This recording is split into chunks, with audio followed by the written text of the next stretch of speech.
Welcome to the Not Superheroes Gets Dads podcast. No, we can't fly. No, we can't shoot lasers or pick up giant buildings. But what we can do is help set the foundations for our families, be present for our kids, and combat generational cycles. On this podcast, we dive into everything dad related, from the struggles we deal with as fathers to what our favorite thing in the barbecue is. Hello, I'm Sean Laurie, and welcome again to part two, y'all. But before we dive into it, make sure you like, subscribe, share, tell a friend. I appreciate the support like always.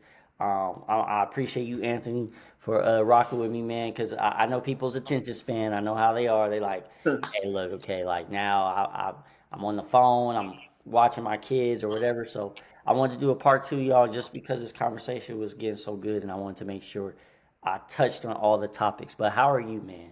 Man, I'm great, bro. I like our conversation. I mean, it is just a conversation, man. Just Yeah. ask me whatever you want, man. I'm an open book.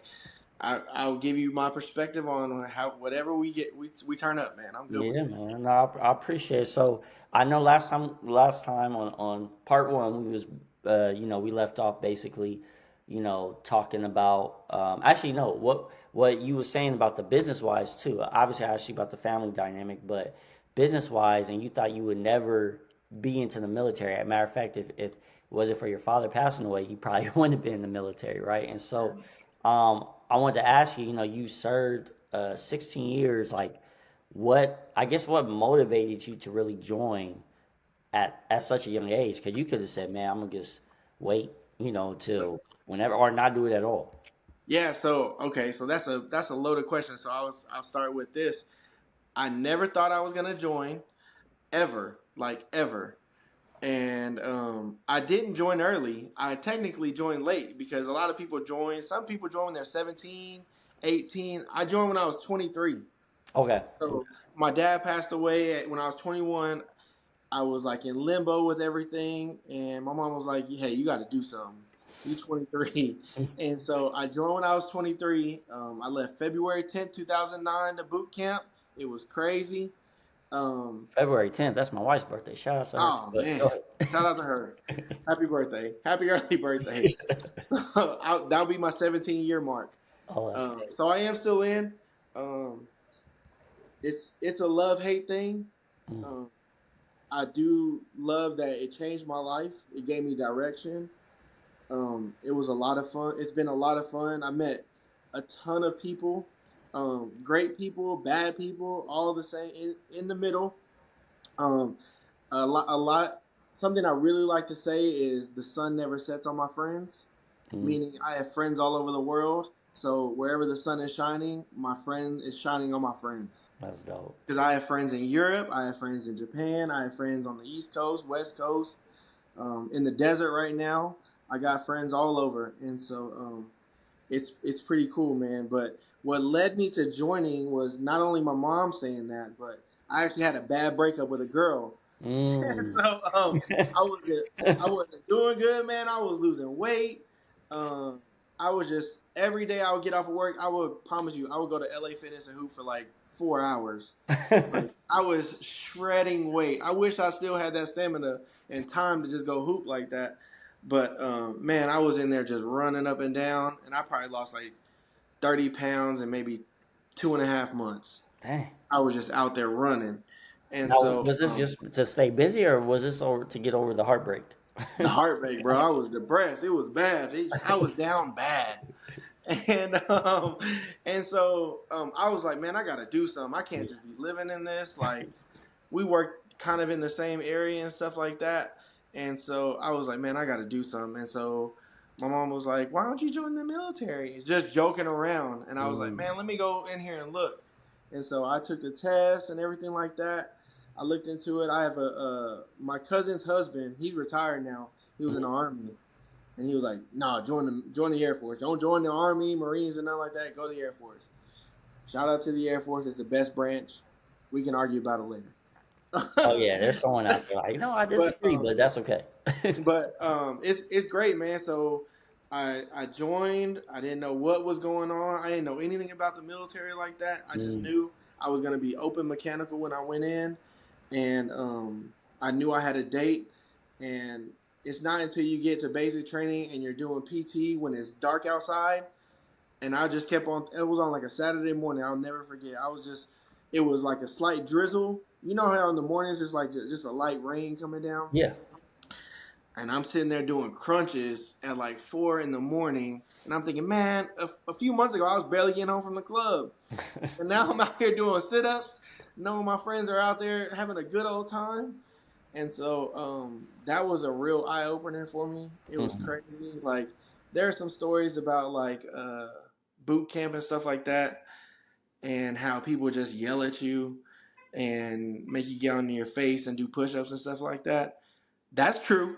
It can happen like that, but they're not there to they're not there to be mean to you necessarily. They're there to break you down and like build you back up to the person you're supposed to be in the military, because the person I was and the person like regular civilians is very different. It's a very different life we live. Like, I've tried to like be a civilian since I'm so far gone from that, but sometimes you got to be remilitarized and stuff like that. So that's cool. Um, but boot camp isn't bad. If anybody's watching and they're nervous about their kid going to boot camp or anything like that, Air Force take good care of you. You're good. They're in good hands. See, Um, see, I can't, I don't, you make it sound simple, but the yelling and all that, I don't I know was, how I would react to that. I knew I was already 23, man. My mom yelled at me my whole life. And so this dude couldn't touch me. I knew he wasn't gonna hit me. Yeah. And they would just say stuff to get a reaction out of you, so you break your bearing and you start laughing and cutting up, and then they'll tighten you up, and then you'll be pushing. I already knew that game, man. Like, So you're even not if gonna you break me. laugh, so they can say something, say a joke, and you'll laugh, and then it's Yeah, yeah. what? They'd be like, "Where's your nose at?" And you'd be like, "Sir, on your face." And they'd be like, "That's right, on your face. Start pushing." Yeah, for sure. And so, man, we would get letters and stuff like that. I remember one time we got letters in boot camp, and it was around Valentine's Day, right? So we went in February 10th, and people were sending letters for Valentine's Day, like February 14th. And so this one guy got a letter, and the TI, or the person, the instructor, like checks the mail, make sure there's no like contraband and stuff like that, or anything, and then they'll get it. He's like, "Hey, something's in here," and he threw it to the guy, and we're like, "Open that up," and it was like a little sucker, a little heart shaped sucker, and he was like, "Where'd you get that from?" And then he just went off, and they just think you can eat candy here. That's what you think. And he made the kid. We weren't supposed to. There were couches in the day room, but we sat on the floor. You're not supposed to sit on the couches until you become like an official airman and stuff like that. Oh wow. And he told the dude to go lay down on the couch and eat his sucker while we're all pushing. While we started doing push-ups, because this guy's family thought it was cool to send him a sucker. And so, man, I have a whole bunch of stories about the military, but That's funny. it's fun, man. It's been a really good time. There have been times that have really not been fun, um, but overall, like, it changed my life. It's the best decision I've ever made. I know as a civilian, you have to worry about like healthcare and stuff like that. Um, by the grace of God, since I've been in the military, I've never had to worry about healthcare. Mm. Like, people talk about, like, man, the healthcare is getting so expensive. Military paid for all my stuff. My son is covered for anything. If That's anything, dope. God forbid, anything happens, Yeah. he's covered. That's I dope. know my family's good. I know I got a life insurance policy if something were to happen to me. Yeah. So from that perspective, it's a real peace of mind. I know I got a VA loan. Like, we bought our house through a VA loan. That's I dope. didn't have to put anything down. My son's college is already paid for. Mm. Whether DBA does good to my boy and he ends up getting a scholarship, Yeah. or we got to pay for it ourselves. Like, Either way, he's good. he's straight. He's good. That's He's good to dope. go. That's a worry that I don't. By the grace of God, I don't have to worry about. I know college is expensive. I know people have to think about that stuff, but Yeah. he's good to go. Would I want him to join the military too? Yeah, man, go do your time, bro. Get your Yeah. benefits, Yeah. and then get out. Like, if you don't, not everybody's a lifer. Yeah. Yeah. Not everybody. It's not for everybody. But if you're not doing that, if you got that kid who's not doing nothing, and you see he's not doing nothing with himself, hey, man, go do 4 years in the military, get all these benefits, and get out. And Yeah. your Yeah. friends are gonna still be doing the same stuff. I promise you. Exactly. Now, to be able to understand that, especially when you get like well, shoot, 19, 20, 21, you're not thinking that. You're like, nah, man, I'm missing out. I'm Nah. missing. But like you said, you're not missing nothing at all. So I want to ask you as well, then, how did like the discipline, the structure, shoot, and I'm sure you had to travel too at times, right? The traveling from the military or the Air Force impact who you are as a father today as well. Oh man. Okay, so I didn't have to travel too much since Daniel's been born, but I will say this: before when Daniel first started DBA, I was living in Fort Worth because I took a job up there, um, thinking that they may move up there or whatnot, and it wasn't happening like that. And uh, so when Daniel first started playing with DBA, I would FaceTime his mom while while his games were going on, and I'd be like this, looking at my phone, watching FaceTime as he was playing. He couldn't hear me yell at him. His mom would just hear me yell. I'll be like, tell him this," and so from that aspect, I did not like that. Mm, I did not want to be a FaceTime dad yeah. like that, and that was not cool for me because I knew when I was growing up, my dad Michael, during halftime, he would always call me over and give me, "Hey, this is what you're doing wrong. This is what you need to fix," and stuff like that. And then second half, I was cold, Yeah. and so like I didn't want, I didn't want, I wanted to be there for my son like he was there for me. Mm, And so I did not like that. So as soon as that was over with, I was like, I got to get back down to San Antonio. And so I made a career decision. I was at a higher level administratively, and I took a step back to go back to same rank, same money, just a different level that I'm working at. okay. Because there's in the military, there's obviously different levels and stuff Yeah. like that, and so I work at a slightly lower level, um, but I still have an impact because of my knowledge. That the people at the higher level still come to me and be like, hey, how you do this? What's this work? But so I have their respect for that still, um, but I did it as a sacrifice for my son Mm, because I wanted to be there for him no matter what it took. I just wanted to be here so I can be like active and a part of his life and help him get better with certain things. I And love so it. I think that's probably the biggest impact because the job that I do really isn't a deployable job. Okay. When we found out that we were having Daniel, I put into retrain. Mm, Before I work in education and training. So like anything education, let's say you came into the Air Force and you had to learn your job, I made sure that your boss was training you the right way. And if they weren't training you the right way, I'm talking to the boss and saying, hey, they're not training this person the right way, so he's not going to be able to deploy and go do his job. okay. So that's what I do now. Before I was a wrench turner, I was dirty, I was in grease, I was working on engines, and it was not fun, man. And I So, would have had the unit I was with in Georgia. We were living in Warner Robins, Georgia. There's nothing in Warner Robins, Georgia, and so don't ever move there. There's nothing there. Everything closes at 6 p.m. yeah. And so it was not fun. Um, then not saying anything bad about those people, but Yeah. Daniel's mom is white and I'm Hispanic, and when she was pregnant, they looked at us crazy. Yeah, I was gonna say they And probably. so that was heavy down there. And so, and also, if for those of you who watched the previous part one of this podcast, Daniel is one of the only kids I know that has a black grandfather, a white grandfather, and a Hispanic grandfather. Just throwing that out there about my guy. So He's he's all experienced three. everything. Yeah, he is. There's no racism in this family. Everybody can get Everybody can get it. and so, it. and so, yeah, I retrained my job so I wouldn't have to deploy and things like that, so I could be home a lot more. Okay. So those are things that I actively thought about when I was changing, like deciding my career path in the Air Force, because a lot of people think you go into the military and that's the job you're going to be doing the whole time. Yeah. It's not the truth. It's Mm, not the truth. When you get into the military, there's over 200 jobs specifically in the Air Force that you can do. Once you're in, bro, everything opens up to you. Like right. eventually, everything opens up to you. You give it a little time, where you're at right now is not always gonna be where you're gonna be. Okay.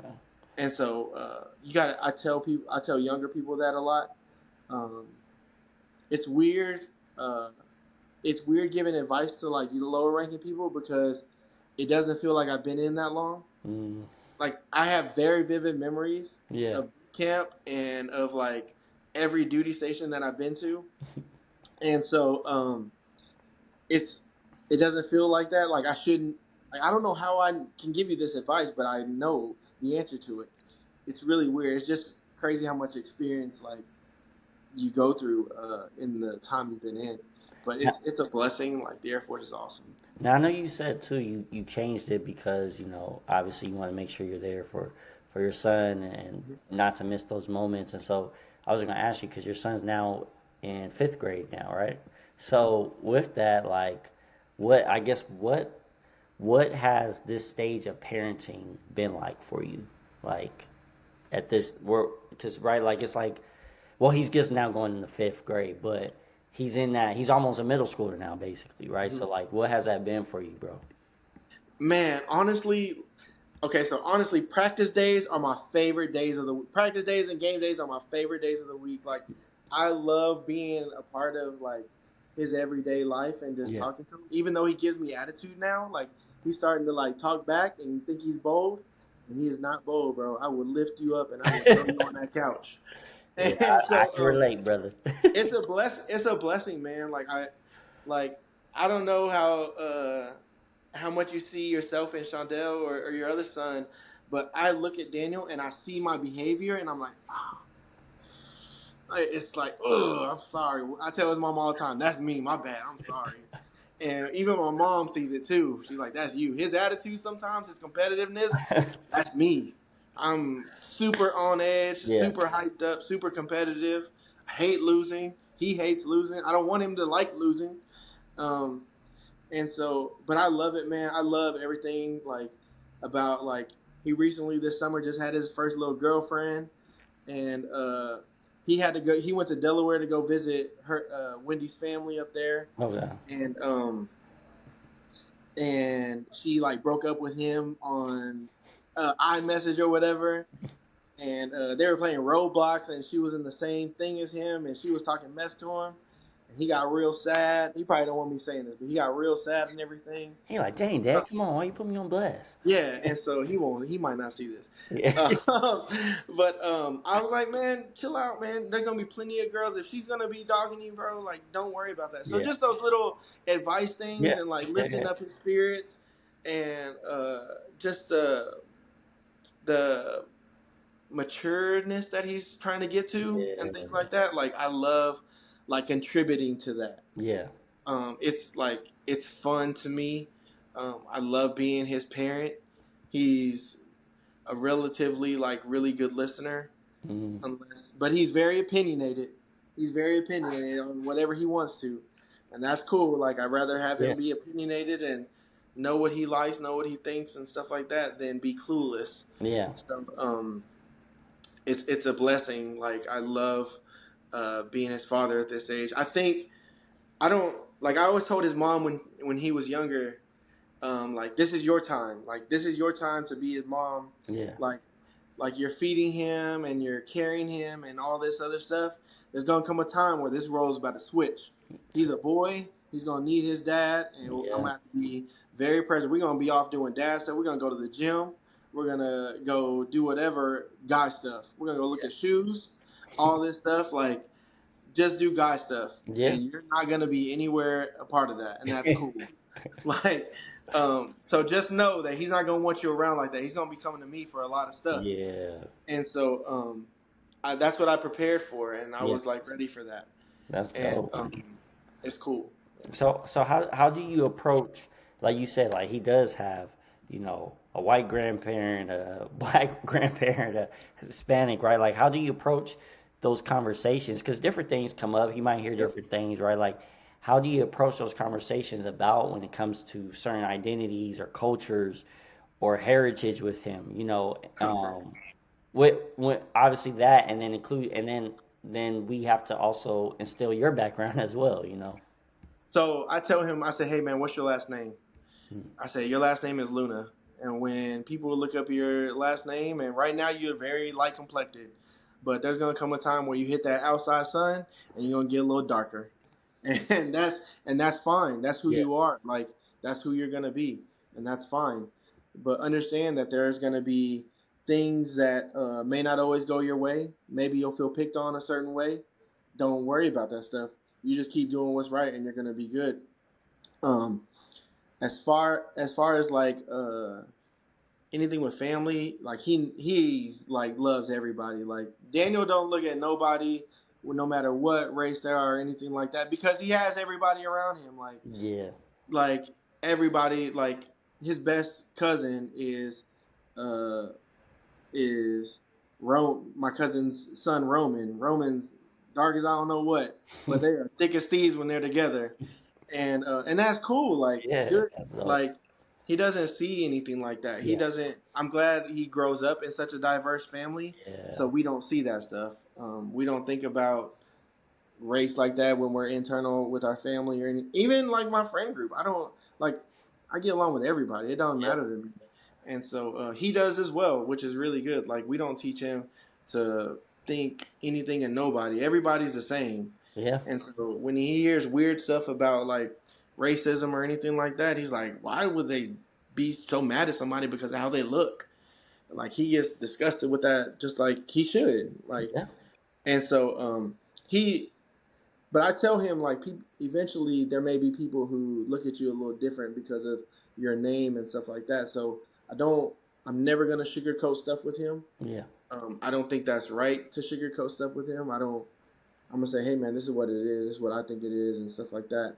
Um, Obviously, I try to give him a whole background on situations and uh, like context of everything, because I think when you give a kid context of what's going on and what a situation is at their level, um, you always have to meet them where they're at as far as like how they understand things. Yeah. I don't try to overtalk him. I try to make him understand it at his level, and he does. Like he gets it a lot of the times.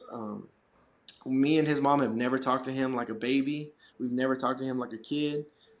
He's our only son, and so it's a good thing and a bad thing. He gets all the attention, good or bad. So he doesn't like that all the time, especially when me and his mom are ganging up on him about something, about homework. He don't like that. He don't like that.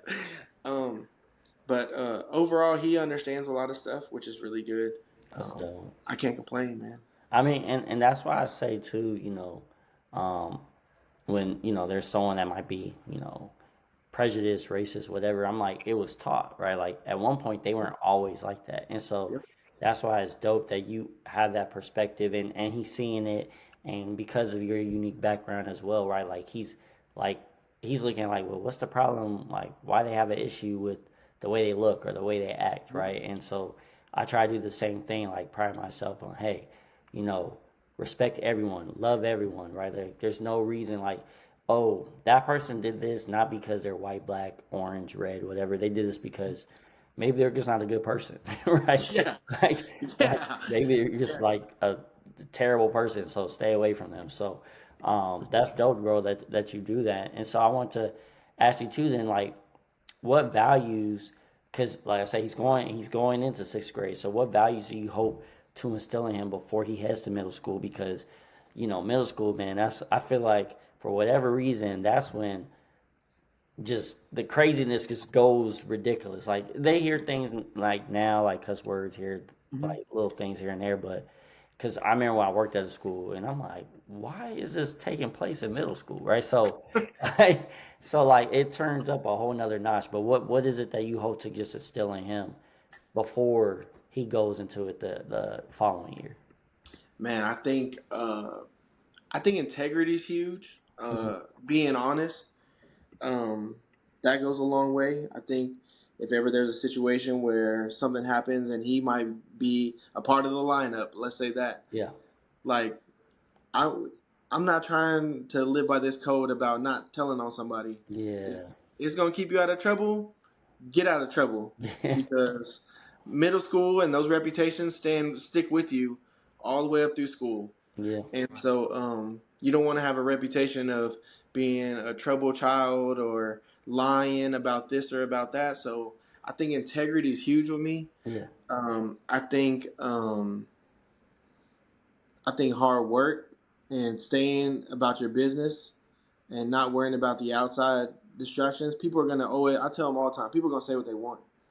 You need to like worry about what you need to worry about. And it's crazy because Daniel is the only child like that, and he could be cool being around a bunch of people, but he can also be cool just being by himself. Mm.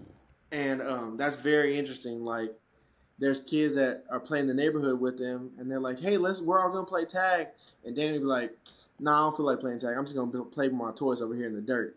Yeah. Like, And I'm he's chill. completely okay with it. Like if he's the only one doing it, that's fine. And Mm. so I'm really proud of that, and I hope that Yeah. carries with him like his independence, like an independent thinker. That's Yeah. probably a characteristic I want him to keep, and not let like the outside voices influence him. Um, but I don't think they will. I mean, he's held his own. Yeah.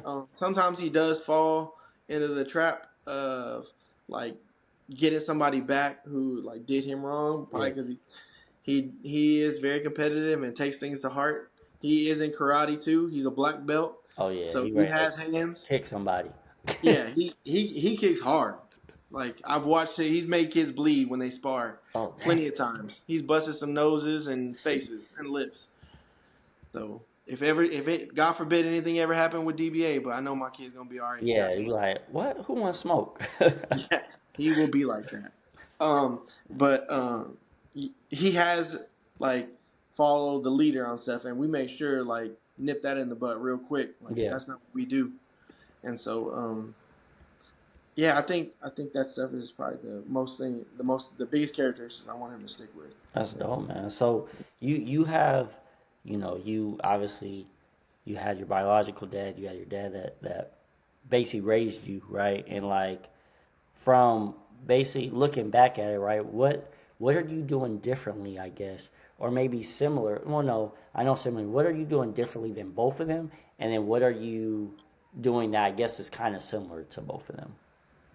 Okay, so I'll start with differently. Okay. I'm not man, that's tough. Uh Differently, I'm obviously not in prison. Yes, sure. So Absolutely. I'm not breaking any laws. I Absolutely. don't break any laws.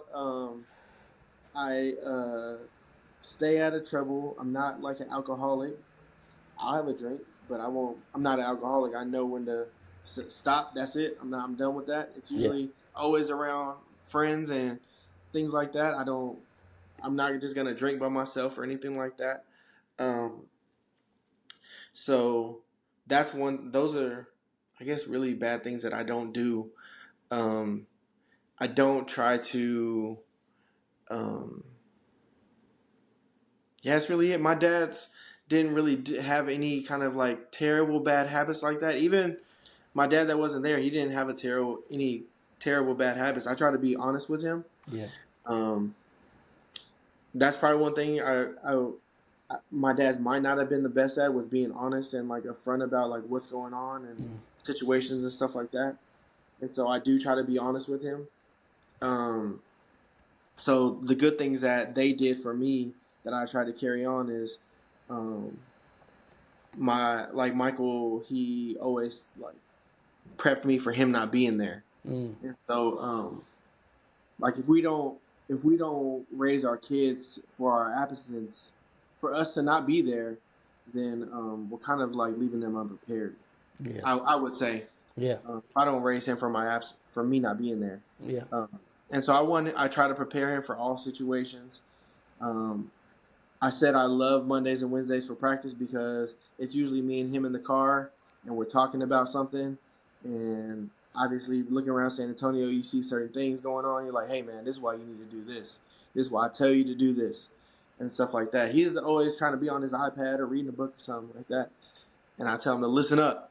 And so things like that, I try to give him as much game as possible about things that he probably doesn't understand right now, and so I try to help him understand it and what I'm Yeah. talking about. I always ask if he understands what I'm saying. Like, "Hey, do you know why I'm saying this?" Yeah. And he'll be honest. He'll be like, "No, I don't understand why you're saying that." And so I have to break it down even more, which is cool. Like Yeah. I'd rather him ask questions. Um, and then just be active in his development. Just if I see he has a passion about something, support his passion. Mm. Um, my biological dad wasn't he wasn't always around like that, like I was saying. But when he was out and I would spend time with him, I was already playing sports and stuff like that, and he was always like taking me to go throw the ball for football, play basketball all the time. Mm. He did come and see a couple games, I want to say, for basketball, but I was older already. Yeah. Um, and then Michael was always about like playing ball. Like he would get off work, I'd be outside shooting. He would get out in his tie, but I'd be right back. And one thing that he did, and I have this same bet with Daniel. He hasn't done it because we had the basketball goal. My dad said, "Hey, you made 20 free throws in a row. I'm gonna give you one chance to make 20 free throws in a row daily. If you can make them in a row with me there, I'll buy you some shoes." Mm. At that time, it was Jordans. I'm all about my Jordans. I probably Yeah. got about 15 pairs of Jordans in my closet. And so I was like, yeah. And so, man, so many nights he would come home and he'd just be standing there and watching me do it. I'll get to 18, brick. He'd be like, oh, see you tomorrow. And peace out. And I'd be so mad. And so with Daniel, I said that same bet with him. So he's out there trying to practice his free throws. He's all about kids are about Kobe's and Jaws and all this other stuff these Yeah. days. And so he does not lack for shoes. Like that dude he spent more money on shoes than I think I spent when I was his age. I didn't have no bread loaves at that time, or Space Jam loaves, or uh, whatever Kobe's, Yeah. Dodger Kobe's, or Kyrie's. He I'm got them just saying, all. he's got them all, man. He's spoiled. That's funny. So, Benefit. Go ahead. oh no, so I wanted to ask you then. I have two questions. My second to last, I guess, would be what that your dad that raised you. Mm-hmm. What would you say was his legacy? What legacy did he leave behind? Man, for me, Mm-hmm. um, I feel like he left me prepared for things that I didn't know I needed to be prepared for. Like obviously, I know we talked about like him giving me all these like scenarios and when he wasn't going to be here and all this other stuff and things I Yeah. may experience. I didn't know what we were talking about back then, but I remember the words, especially when the situations came about, to where, hey, you need to watch out for these type of people. Mm-hmm. Hey, you need to do this, and if this situation ever came up, so he prepared me for to be a man, even though um, I felt like I still wasn't ready to be a man like Yeah. that, and he really prepared me mentally for that stuff and the obstacles that I would go through. Um, Even to this day, man, I still think about all the stuff that he gave me. So, That's dope. yeah. That's dope, bro. So then, with that being said, what does legacy mean to you? And when your son watches this, let's say he watches this 15 years from now, what Mhm. would you want him to get from this? Man, I just want him to hopefully he sees that the work that we're doing, that work that me and him are doing, whether it be on the court, whether it be at home, that all of it's gonna pay off eventually. Mm. Um, like it may suck to clean your room, it may suck to take out the trash, it may suck to put up 50 makes before we like do the fun stuff, but in the end, it's gonna pay off. And hopefully, when he sees this, he'll be like, "Yeah, it's paid off." Mm. Like, I have a clean room, Yeah. so I keep my house clean. Yeah. I'm organized. Mm. I take out the trash, so I understand responsibility. I understand there are certain dates and times you have to do something, Mm. and you have to meet those times, or else the trash is gonna be sitting there a whole another day because you didn't do what you were supposed to. Um, That's dope, man. he won't he don't understand that right now. Yeah, of course. He just sees it as like annoying stuff. Yeah. But but eventually he will. I didn't understand it. I didn't understand why my dad wanted me to make that list. Yeah. Um, but I think I think as fathers we have to see the future for our kids, Yeah. and we have to always think about that as we're talking to them, as we're developing them. Mm. I'm big on development. I'm big on human development. Yeah. So I try to like instill that with him too.